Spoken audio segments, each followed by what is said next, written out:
My name is Jim. We're going to talk about the best adjustable wrench today on Kilimanjaro. Let's first talk about why you should actually be using an adjustable wrench. Now, my father hates adjustable wrenches and says you should never actually use them, but there are a couple good reasons. And the first is the number of wrenches that you're going to need instead of an adjustable wrench. So here's just a big old handful of wrenches, and these can easily be replaced by just this single wrench here can fasten or unfasten all the bolts that you would need otherwise this giant fistful of wrenches to use. Now that has two benefits. First off, that can be pretty expensive. The other is that you may have a nice big set like that, hopefully in a better organizer than just a big old pile, but you may need two because you may have a bolt and a nut like this, just hanging out on the frame of a car or something, and you got to put the same size wrench on both sides because that's the nut and the bolt both have the same size head on them, and you only have one wrench, so then you've got to get another one. And in that case, you might want to use an adjustable so you don't have to have two sets.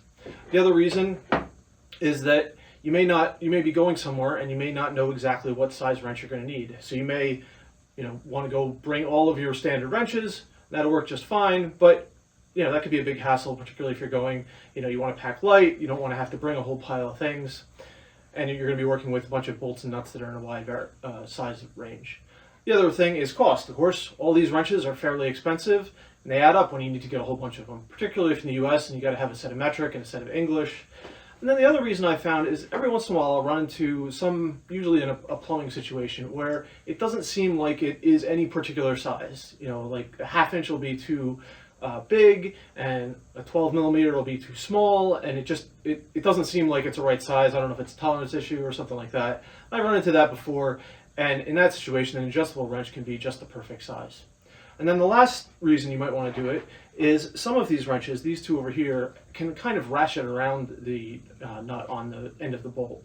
And so you don't have to take the wrench off and put it on each individual time. And they can kind of work kind of like one of these ratcheting ones, but you don't have to be able to get this all the way around the end of them. So there's a benefit to usability as well. We're going to talk about 3 different types of adjustable wrenches here today. Over here we've got your standard adjustable wrench. People will frequently call it a Crescent wrench, although that's just a brand name. They were the ones that made it most popular, but it's off patent now, so everybody makes their own version of it. These happen to be some older, made in the US Craftsman ones. In the middle here we've got some newer styles. This is called the Joker wrench by Wera. It's made in the Czech Republic, and this works by you push your thumb on the bottom here, and then it spreads these jaws open. You slip it over the nut, and then you let go, and then you can crank down, and it automatically locks down on that nut. And then last here we have this adjustable pair by Knipex. These are made in Germany, and they have a little button here on the side that lets you slide open the jaws, and they've got smooth jaws. They're meant for using on nuts and bolts, and they can adjust to quite a large variety of sizes of nuts and bolts. So there's quite a big price difference between these. These ones over here are very inexpensive. It varies a little bit depending on what brand you get, but they cost somewhere between $10 and $20 a piece, and you can get them in sets of these 3 different sizes. The ones in the middle, these are about $40 a piece. They also come in a bunch of different sizes, and the bigger ones are actually quite a bit more expensive. I think they go up to about $50 or $60. And then lastly, these ones here, which also come in a number of different sizes, these are very expensive. This was about $60 a piece. There's some smaller ones. There's an 8-inch one and a 6-inch one. They're a little bit cheaper, but these are still very pricey. That's probably partly because they're made in Germany. So now I'm not going to talk about these today. These are a very similar style to this. They have a push button to open and close them. They also make channel lock versions. And these have serrated jaws, and they're not meant for using on nuts and bolts. They'll tear up the sides of the nut and bolt, and you got a good chance of rounding them over if you use it.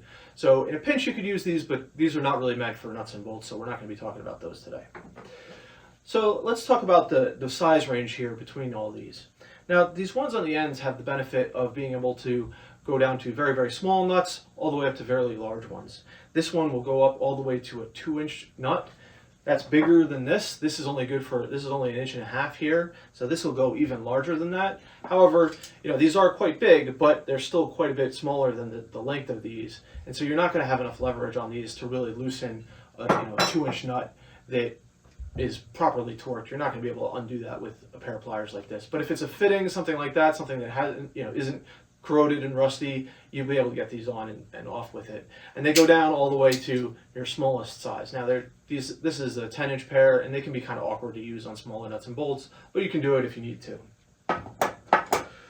So next up, these, and this is the biggest drawback to these that I see, is they cover a fairly small size range. So these ones, this one here is the bigger of the two that I've got, and it's written for 16 to 13 millimeters, or a 1/2 inch to 5/8 of an inch. I do think they go a little bit bigger than that. I know this one will go up to at least 11/16 it'll be able to grab onto, and the smaller one is only labeled as going down to a 1/2 inch, but it easily does 7/16 without a problem. So they do have a little bit bigger range than they're rated for, but it's really a very small size range, probably about 3 wrenches worth of either metric or imperial. So not super useful. You need a wide range of those, which does kind of limit their usefulness. This one here, of course, these will go up to, this one here goes up to a little bit bigger than an inch, maybe an inch and a quarter, something like that. So the big size range, and once again, you can close it all the way down to the smallest nut that you have. But of course, the bigger one's going to be a little bit more awkward than the smaller ones to use on small nuts and bolts. All right, let's quickly talk about how each of these wrenches actually works. So these are your standard adjustable wrench. You open and close the jaws with your thumb wheel. The problem with these is you really want to have this nice and tight so it grips on there real well and you don't round over the edges. But then as you tighten it down, you got to take it off. It gets a little jammed on there. Getting it back on can be a little difficult.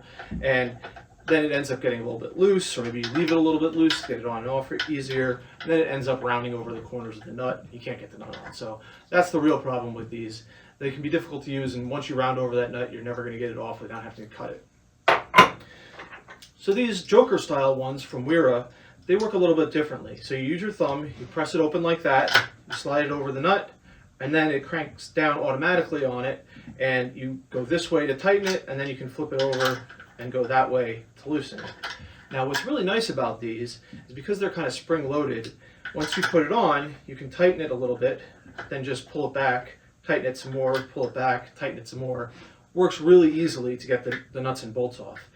In particular, it's got these little grooves in here, and what that lets you do is, if you've got a very tight space, you can go like that to get a little bit of a turn, then go into the groove to get a little bit more, go to the flat to get a little bit more, and you can get a nut off with very quickly, even if you don't have a lot of room to get on it. Now, of course, with that little engagement on the nut, particularly on these corners here, you have a good chance of rounding it off. So it's not really the greatest, but once you get it off, so if you go all the way down to get it off, then you can slide it out and quickly ratchet around it, which is super convenient and very helpful. I end up using these all the time because of that. So next up on these ones here, these ones are a little irritating to use because you have to push the button down and then adjust it to the right size. But then you can hold on with your hand here and really grip down on the fastener and make sure that you're not going to round it off real well. So you tighten it down like that. You can ratchet it around like that, which is very handy. You get it on there, and then since you can grip it real nice and tight as you go to tighten it, there's no issue of worrying about the jaws that are going to slip.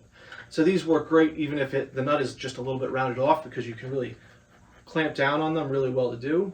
I do find, however, that these can be a little bit awkward to use because you've got to not just pull on it, but you've got to be squeezing it at the same time. So once it's broken loose, you don't have to squeeze very hard to keep it on there. But when you're trying to break it loose, it's really, it's not really difficult, but it's a little awkward to try and pull on that while you're doing it. Now I want to see just how much torque these wrenches can put out before they round over the heads on the nuts here.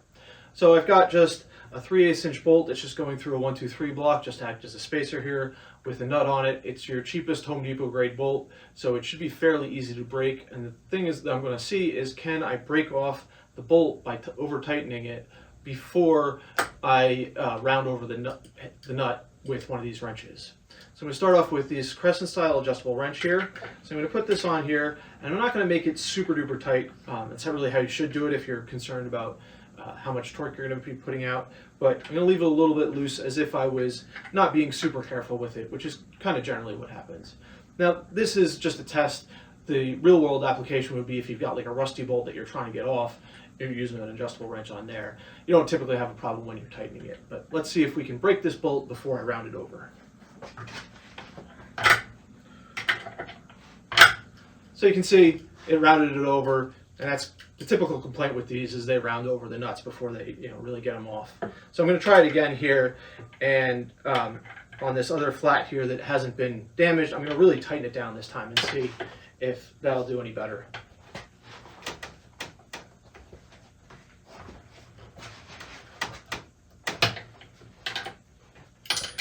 you see there, I was able to break it off. If you really do crank down on these, which is how they're supposed to be used, they can work pretty well. Let's try some of the other wrenches. All right, so we've got a new nut on here. I'm going to try out these Knipex on it. So we got adjusted it here, so I've got a nice comfortable grip on here. And they have a wider jaws here. This is kind of the area they're meant to be used in. They're not meant to be choked up on like a Crescent wrench is. So let's see if I can tighten these down.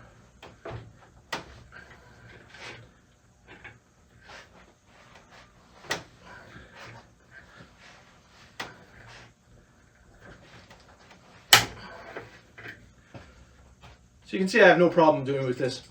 These you can really grip nice and tight, and the harder you push on them, the harder it grips on them. So they're very nice for making sure you don't round over a nut. All right, last up we have the Wera Joker.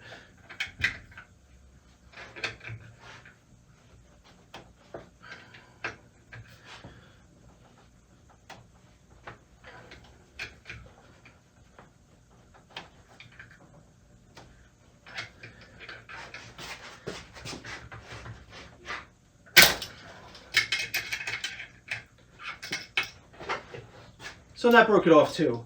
Now if you notice though, if you look real closely, as this was clamping down on it, it did start to loosen up. There was a little bit of a gap showing up there. One last thing on these Wera wrenches here. The way that you put these on a nut or a bolt is you open it up with your thumb and then slide it over.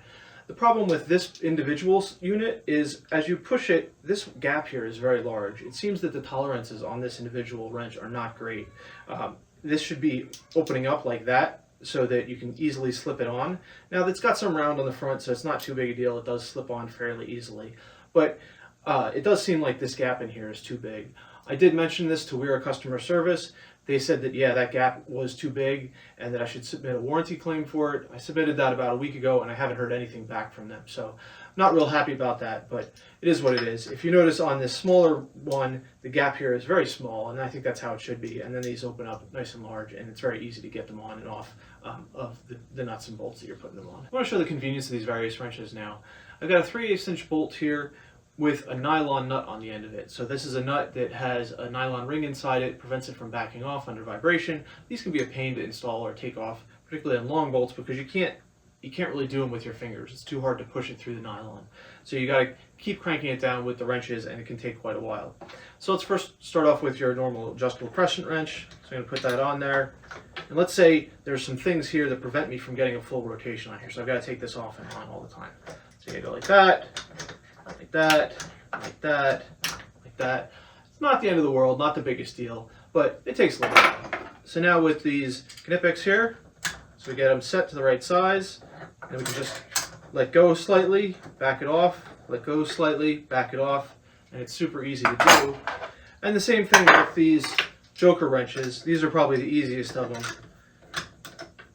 You just ratchet around real easily, and it's super easy to do and super convenient. I do think you should have an adjustable wrench. There's too many situations where you either need two wrenches at the same size, or it's a weird size you don't have a wrench for. It's a really big size that you're only going to use a couple times, and you don't want to go spend $30 on a wrench for a single bolt or a single fitting or something like that. So having a set of adjustable wrenches is very handy to have. That being said, you don't want to fall in that convenience trap of always going for your adjustable wrench first.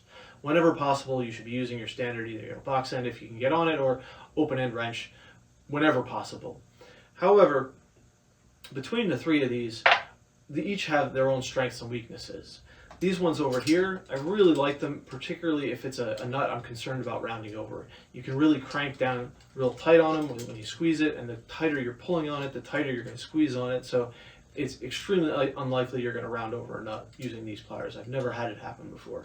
They're also extremely versatile. They'll go anywhere down from a small one, a small nut or bolt, up to this big old guy here, or even bigger. They can clamp down on that no problem. These Joker wrenches here, they do work really well for ratcheting on a nut. I find them super handy. It's very quick to just crank down on something and being able to ratchet around it if it's in a tight spot. However, I have had them round over a nut before, so I would be a little concerned. If it was something I was really cranking on, I would make sure that I've got this, or I might go with one of these other two where I know that I'm not going to round over that nut with it. But I do really like these for their convenience. They don't cover a wide range of sizes though, and that makes them fairly expensive, and also means that you need a fairly large number of them. I do find that just having these two in kind of my most common use sizes though works out pretty well. And then these regular, adjustable crescent wrenches, these work very well. Everybody's used them. The key with these, though, is you always got to make sure that it's in there as tight as possible and that you really crank down on the thumb screw here to get it on there nice and tight, or you're going to round it over. So these can be very risky to have. Of the three here, if I was only going to buy one, it would be these here, kind of the standard ones, just because they are so versatile and you can really crank down with that thumb wheel to prevent you from rounding it over. And they're very inexpensive. A full set of these is less than just one of these two wrenches here. That being said, I do like having all the three different styles here, and the one that I use the most is this Joker one in the middle here. So that's all I have for you today. If you disagree, if there's another type of adjustable wrench that you really like that I didn't cover over here, let me know in the comments below and I'll cover it in a future video. Thanks for watching.